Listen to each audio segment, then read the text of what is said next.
Dis donc, bon bah, je viens de réussir mon 50e panier de suite là, ouais.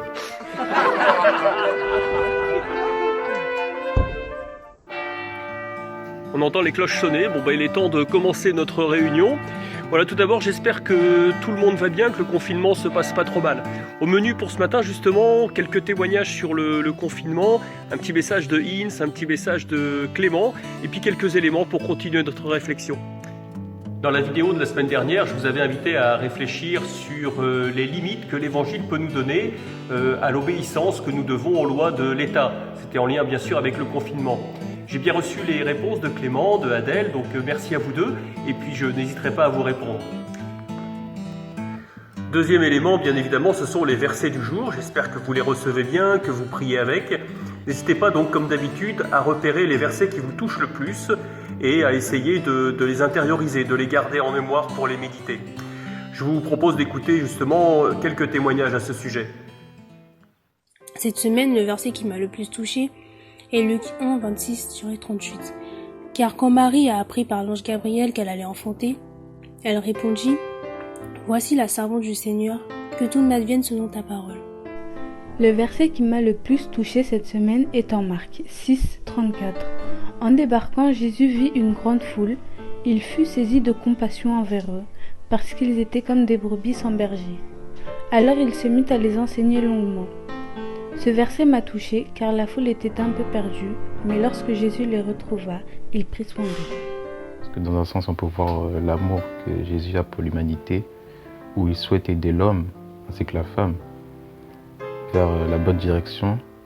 Comme il dit ici, ils étaient comme des brebis sans berger, car ils étaient à ce moment égarés, seuls, ce qui fait que Jésus veut aider les personnes en question, à les amener vers la bonne direction en leur apprenant la bonne parole et la sagesse. Et maintenant, le temps de réflexion. Le confinement est appelé à durer. Nous n'avons pas tous la chance d'avoir des appartements, des maisons aussi grandes que la salle Saint-Joseph par exemple et son jardin. Du coup, avec la durée du confinement, nous pouvons commencer à ressentir de l'agacement, de la violence vis-à-vis des autres, du découragement, de la paresse dans notre travail. C'est un petit peu ce qu'on appelle dans la foi l'épreuve de la durée. Voilà, Jésus est resté 40 jours, c'est très long, au désert. Le peuple hébreu qui est sorti de l'esclavage en Égypte est resté 40 ans dans le désert. Il a souffert aussi du manque. Il a eu lui aussi des moments d'épreuve. Alors la première chose que vous pourrez vous demander est celle-ci. Qu'est-ce qui s'est passé en vous depuis le début du confinement ?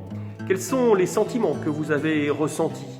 Est-ce que vous avez eu ces fameux moments de découragement, de paresse, d'agressivité un peu vis-à-vis des autres ? Vous pourrez offrir tout cela au Seigneur. Jésus, en effet, a dit « Venez à moi, vous tous qui ployez sous le poids du fardeau, et moi, je vous procurerai le repos. » Dans un deuxième temps, je vous invite à demander au Seigneur Jésus de vous faire deux cadeaux. Vous pouvez lui demander le don de persévérance et le don de courage dans cette situation que nous vivons actuellement. La persévérance et le courage, c'est les dynamismes qui nous sont nécessaires et qui viennent de Dieu afin que nous puissions demeurer fidèles à l'Évangile en toute situation, même les plus difficiles. Je vous invite maintenant au temps de la prière ensemble. Je chanterai de tout cœur les merveilles de Jésus mon Seigneur.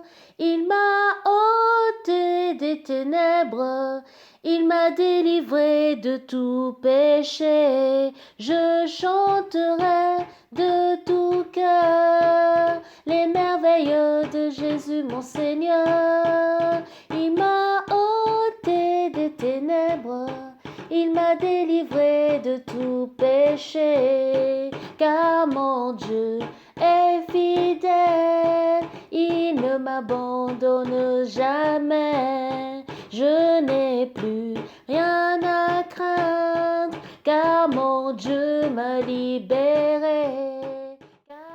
Notre Père, qui es aux cieux, que ton nom soit sanctifié, que ton règne vienne, que ta volonté soit faite sur la terre comme au ciel.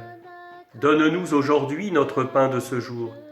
Pardonne-nous nos offenses, comme nous pardonnons aussi à ceux qui nous ont offensés. Et ne nous laisse pas entrer en tentation, mais délivre-nous du mal. Je vous salue Marie, pleine de grâce. Le Seigneur est avec vous. Vous êtes bénie entre toutes les femmes, et Jésus, le fruit de vos entrailles, est béni.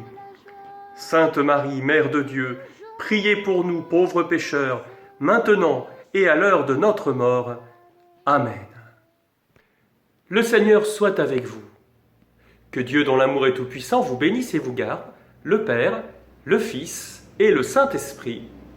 Amen. Pour tous ceux qui vont regarder la vidéo, j'espère que votre carême se passe bien, ainsi que votre confinement. Pour ma part, chez moi, ça se passe plutôt bien. Bonjour à tous, j'espère que vous allez bien. J'espère que l'ambiance chez vous pendant le confinement et le confinement se passe bien. N'hésitez pas à partager les vidéos de la chaîne de la paroisse. Et moi, pour mon confinement, pour ma part, bah vous voyez bien, je suis en sueur, je fais beaucoup de sport et j'essaie de m'occuper. Déjà, j'ai des cours et j'essaie de m'occuper avec quelques activités, par exemple dans le jardin ou quoi que ce soit. Voilà. N'hésitez pas à prier avec les versets que Pierre vous envoie. Et soyez sérieux dans votre travail aussi. Et profitez-en un peu aussi pour vous amuser à jouer ou quoi que ce soit. Et moi je vous fais un gros coucou. Au revoir.